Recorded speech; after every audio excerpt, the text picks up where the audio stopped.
All right, people. Welcome back to the channel. This is Comic Book Opinion. My name's Elias. Thanks for visiting. Thanks for listening.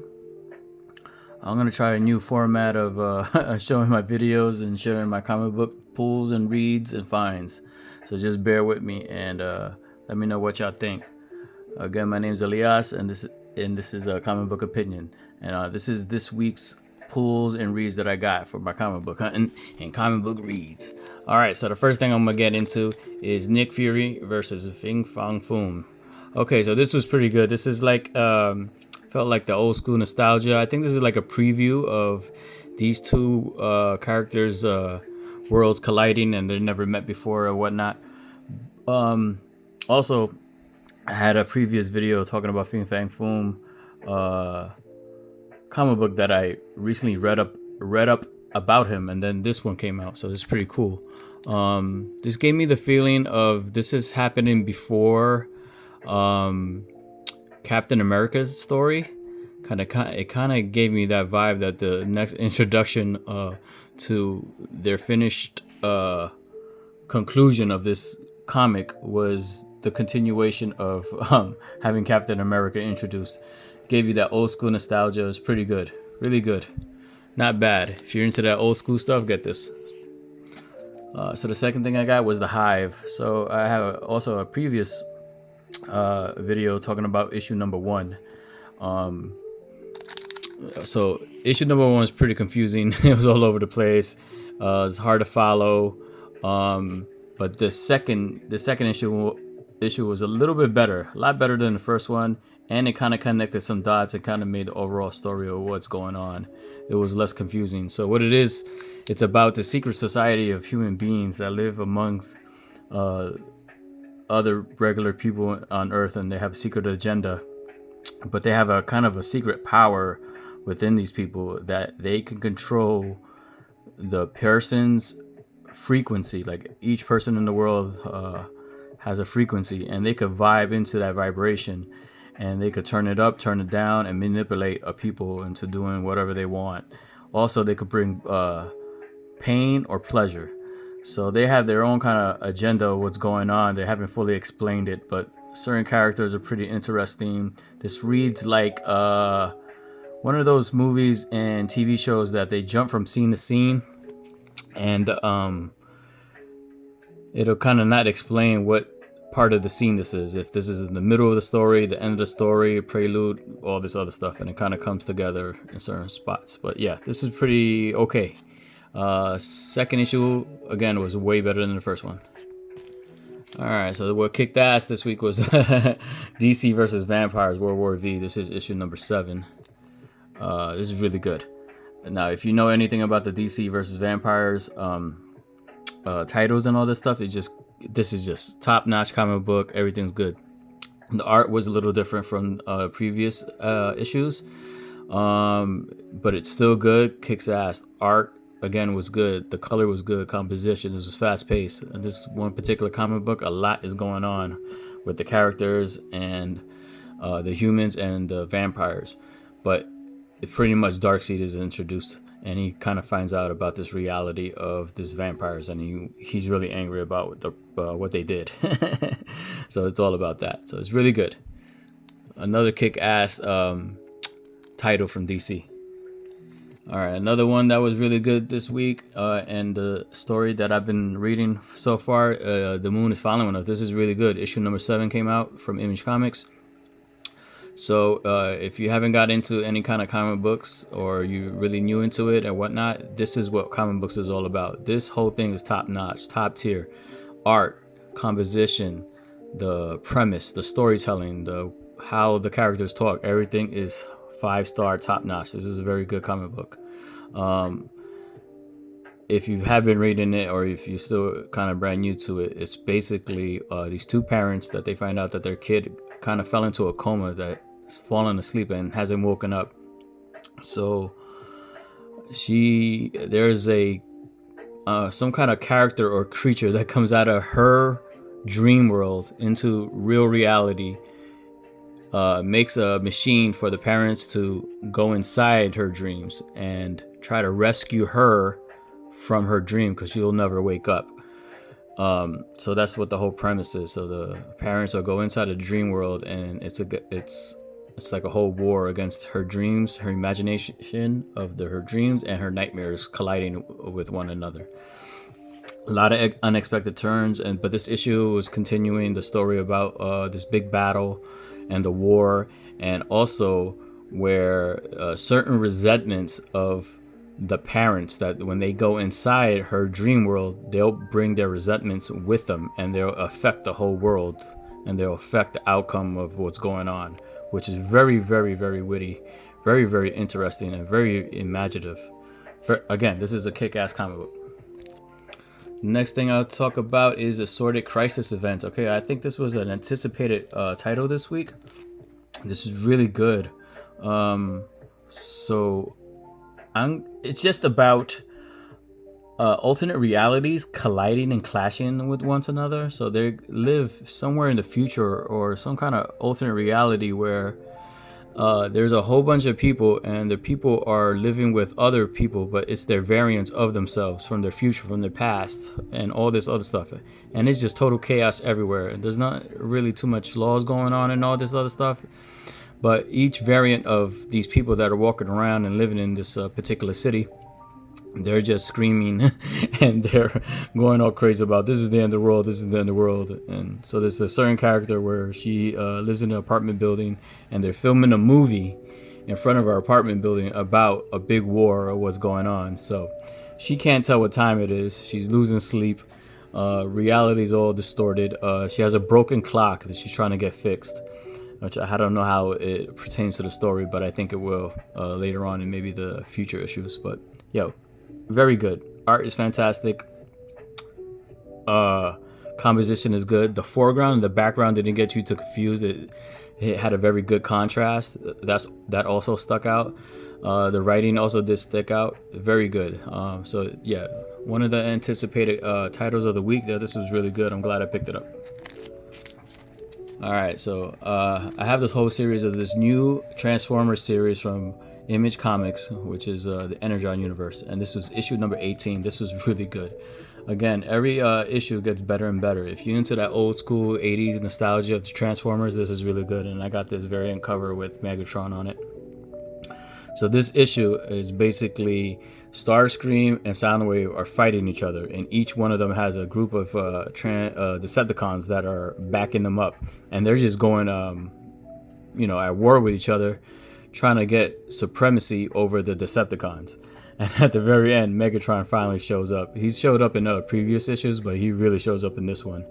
And I think in the continuous issues that come out in the future, they're going to show more of Megatron because he was badass. At the same time, this is all going on with the Decepticons. The Autobots are just trying to save their asses and trying to save the humans at the same time. Very good. Energon Universe, this is badass. And also with the Energon Universe, my bad, is Void Rivals, issue number 17. This is really good. I got the whole series. Again, like the other title I was talking about, Transformers, each issue of this gets better and better. And this is really good. It connects. It also answers some questions of where the Energon energy comes from.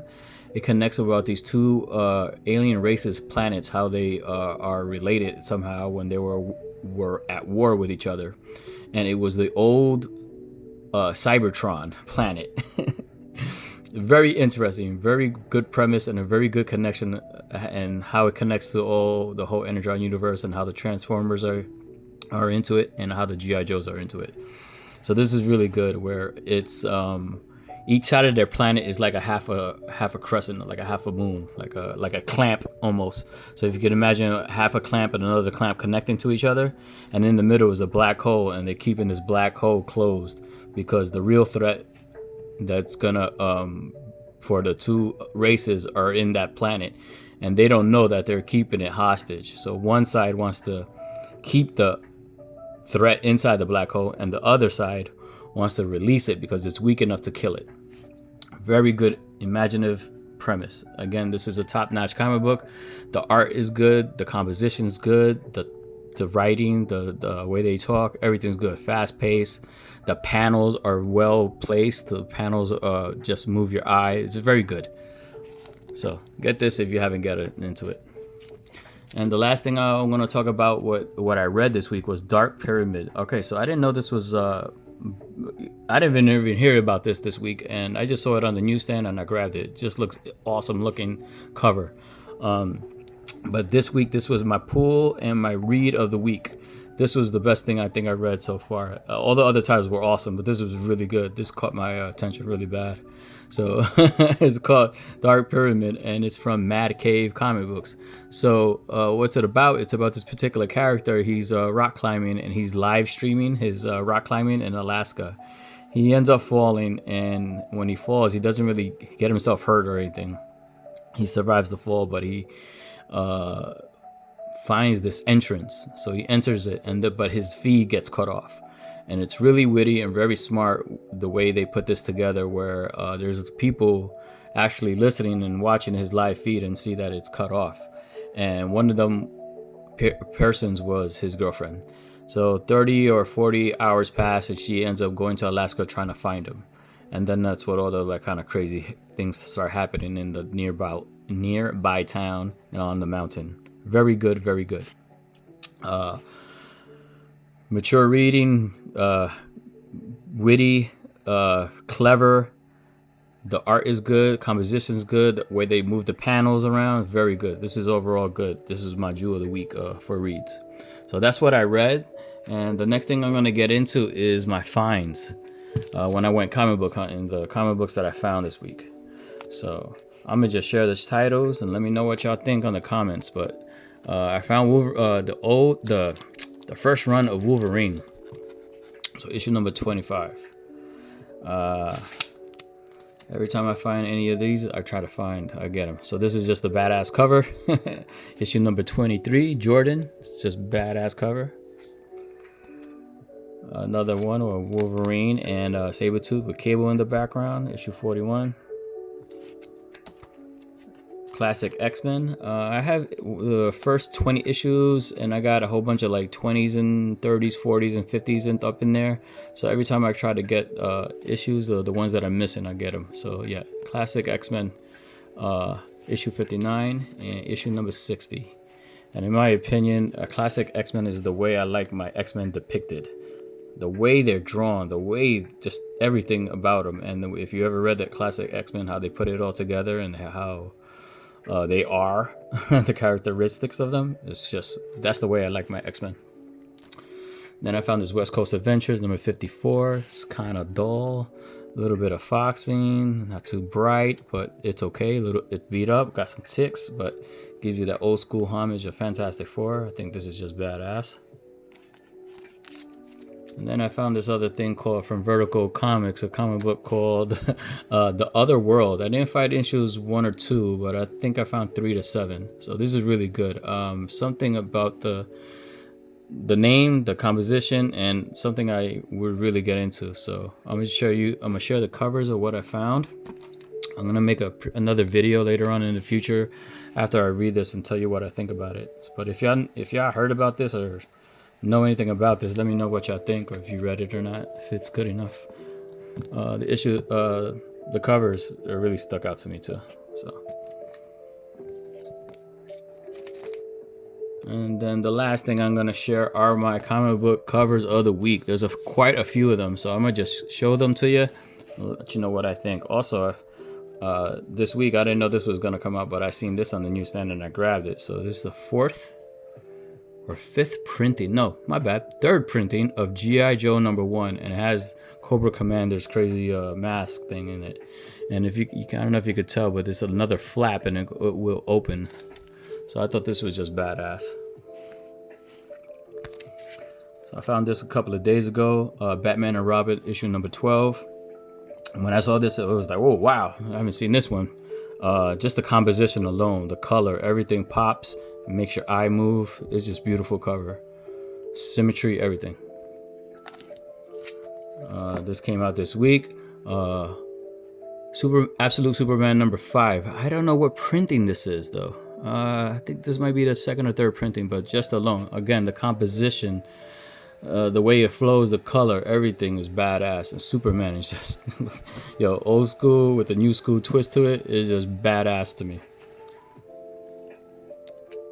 So this came out a while ago.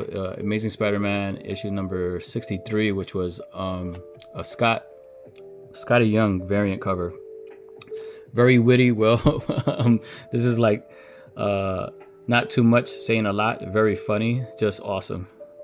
Spider-Man. Badass. And my last cover, the cover of the whole week, the one that made my day, was this one. Amazing Spider-Man issue number 69 variant cover, invisible variant. This is just beautiful to me. This is the homage of the Secret Wars issue where he finds the black suit. I also have other variant ones where it's another character in the same position, like Deadpool and whatnot, but I also have the original. But this one, this is just, to me, was badass to me, man. This is just cool as fuck. And that was my cover of the week. And those are my reads and my thoughts and my opinions. Again, this is Comic Book Opinion. Thanks for listening, man. Have a good one, people.